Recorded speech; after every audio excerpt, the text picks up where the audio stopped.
about 20 minutes to present to you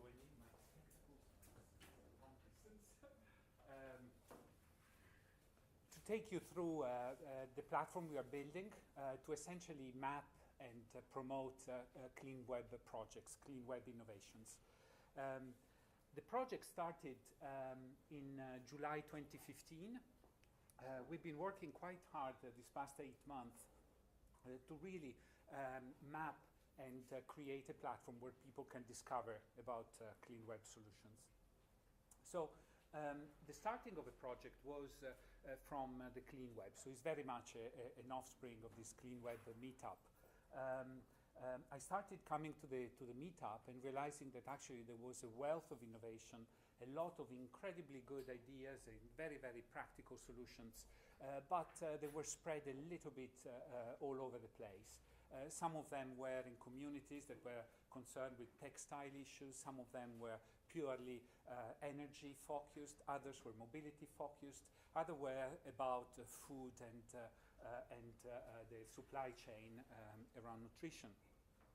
So the idea was to try to map or rather match an unmet demand in the market, a demand from people to have available services, products and tools to change something in their life and have more sustainable lives overall, and this wealth of innovation. And the idea of the platform is very much to fill this gap in. The way we are doing it is by mapping the Cleanweb, and I will take you through some of the tools that we use for the mapping, and then create an interface which is very simple and very appealing so that people can really explore and discover this space of innovation and hopefully appropriate it. So our goal is actually to make the Cleanweb available to the general public and create engagement with this space of innovation. The first thing we did was a beta that was released in October, and then we invited people to try it out, collected quite a lot of feedback, and launched the second release in December 2015, which is the one that is online at the moment. I will now take you through the platform very quickly. So if you want, if you have your smartphone with you, you can use the Wi-Fi here and go through the demonstration, my walkthrough, interacting yourself with the platform. So the first element of the platform is a landing page. In the landing page, we have the structure that we've used to capture as much of the Cleanweb as possible. We've used six categories. So we've grouped solutions, projects that have to do with energy, solutions and projects that have to do with mobility, solutions that have to do with food, with things meant as products, habitat, another category, everything that has to do with monitoring the environment, learning about the environment, and then we have water. So this is the central part. The second key element is that for each of those areas, we have identified sustainable goals, so things you can do within that area. So it's a bit difficult to read here, but if you have so for instance, we have plan solar installations here. So this is one of the goals that we can have within the energy space. And once we look into this goal, we see what kind of solutions are available to us. What we have at the top here is a kind of intelligent filter that shows all the actions that can be undertaken by selecting on a drop-down menu that comes down here. So we see all the actions that actually are supported one way or another by Cleanweb technologies. At the bottom here, we have the latest projects we have identified, and essentially the process, there are so many things out, as you can imagine, is a continuous process of discovering new things, very, very good idea, and we make them available at the bottom of the page. A last point on this central element here, we have an open science project associated with this platform because there is so much to discover. It's very important that people that identify things which are relevant for the Cleanweb space just add the URL here, provide their email, because we consider it's very important to know and recognize where the contribution comes from, and essentially these contributions are then available in this open directory, which is a list of URLs of projects that have to do with the Cleanweb. Now, in this walkthrough, I'll go very quickly through the second element. So in this case, we've done a kind of filter, plan solar units, and here we have 9 projects that help the planning of solar installations. Some of these projects are for professionals, so it's more for construction than architects who have to plan a solar installation on a roof, and some of them are really general public.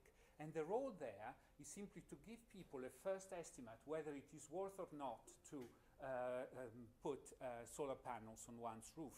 So very, very simple calculators, and I'm sure you're familiar with some of them.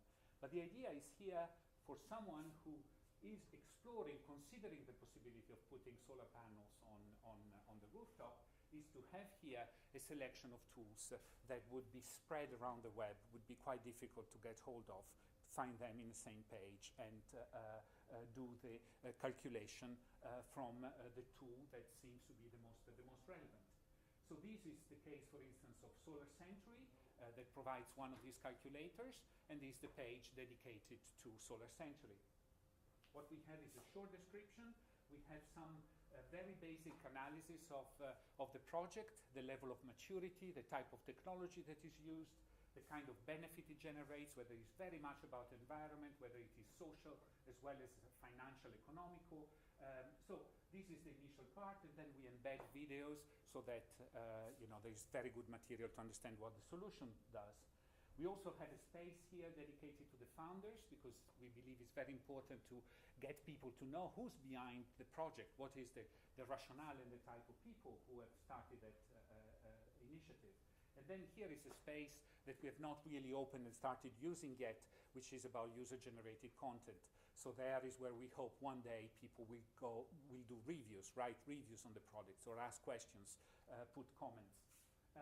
Finally, we have a very rough recommendation engine that pulls together solutions that are similar to the project that has been examined at that point in time.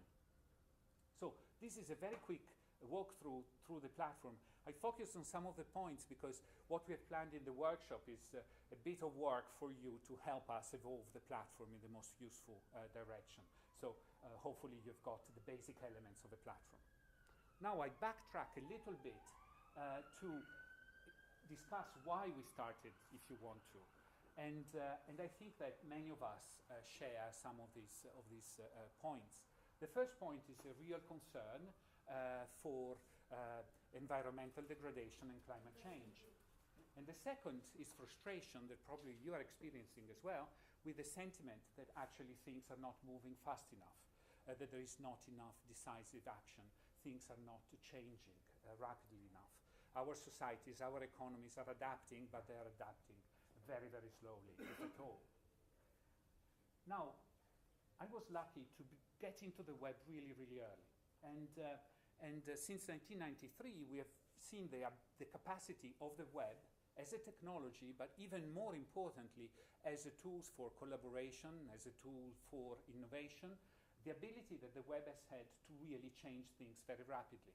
So the way we approach the Cleanweb is very much as a means to accelerate this behavioral change and mindset change that is so important to respond and adapt to climate change. Now, there are some buzzwords like empowering. It's clear that the web has empowered people to do things that they didn't even think they would do or could do. And when we go in the specific area of the Cleanweb, it's really interesting to see how some of these transformations that we have known in other areas of the web are happening. So, for instance, we see the shift from consumer to producer. I take one little example from a service that we have identified quite recently, which is called Charge Your Car. I don't know if any of you is familiar with it. So it's about charging point and it's about crowdsourcing charging points. If someone lives in a house with a parking lot in front of it, or a parking bay or a garage, in an area with heavy traffic, it's very easy to put a special plug to charge cars and then start offering this service. So essentially, Charge Your Car is one of these services that take us through this transition from consumer through producer and distributor, and you can imagine how these can be connected with solar panels, et cetera, to really create a very integrated and very autonomous system. Another case of this transition from consumer to producer is something I'm pretty sure you're aware of, and is land share. And land share is about matching people who have unused land with people who wanted to grow stuff and are looking for land where to grow their vegetables and their fruits. So essentially, it's again using the web as an intermediator, as a matching entity that helps people find each other. In general, in exchange, some of the produce is given to the person who gives the land. Another point which is really important is the control of the product life cycle. And what we are seeing here, looking at the Cleanweb, is essentially wonderful cases of electronic reuse. In this case, it's a platform that has been developed in Barcelona, and essentially is an open platform that can be used by communities. It's in Spanish language, so in Spain and South America for the moment.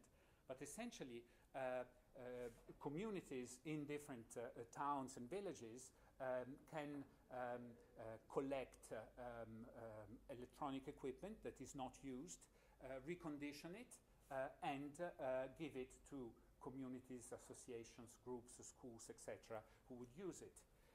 So again, it's a matter of getting much more control over the product life cycle.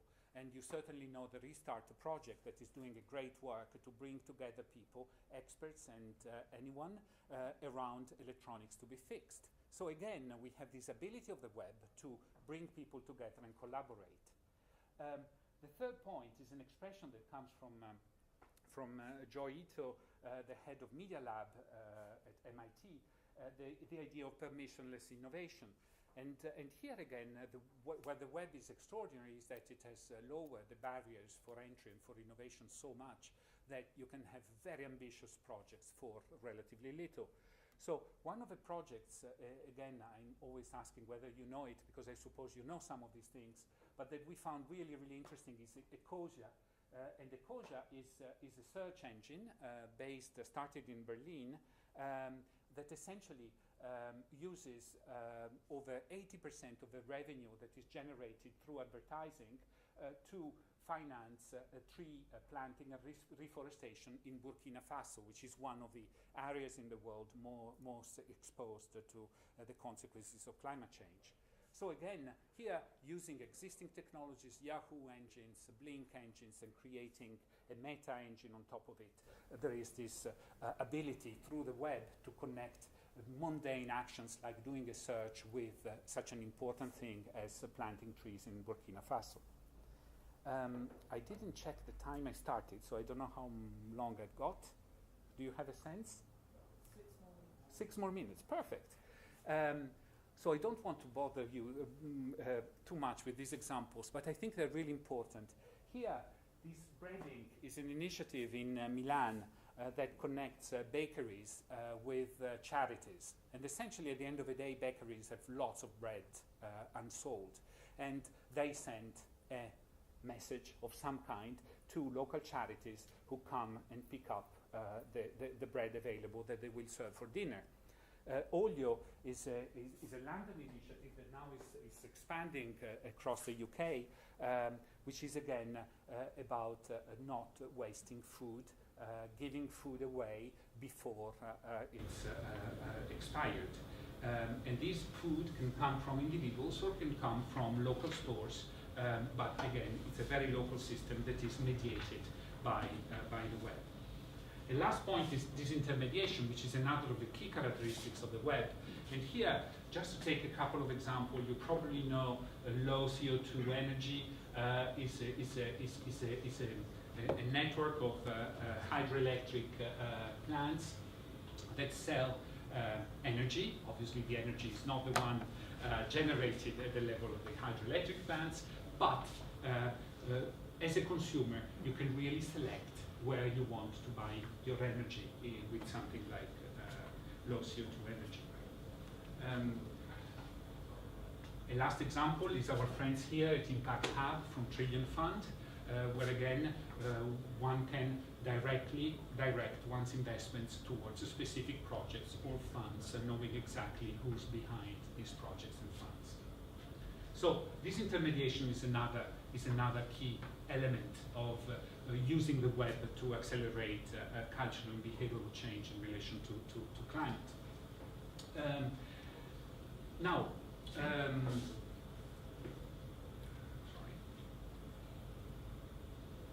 how we're going about. So what we're doing essentially, we are mapping, we are promoting, and we are engaging. And we're doing all of these three things together.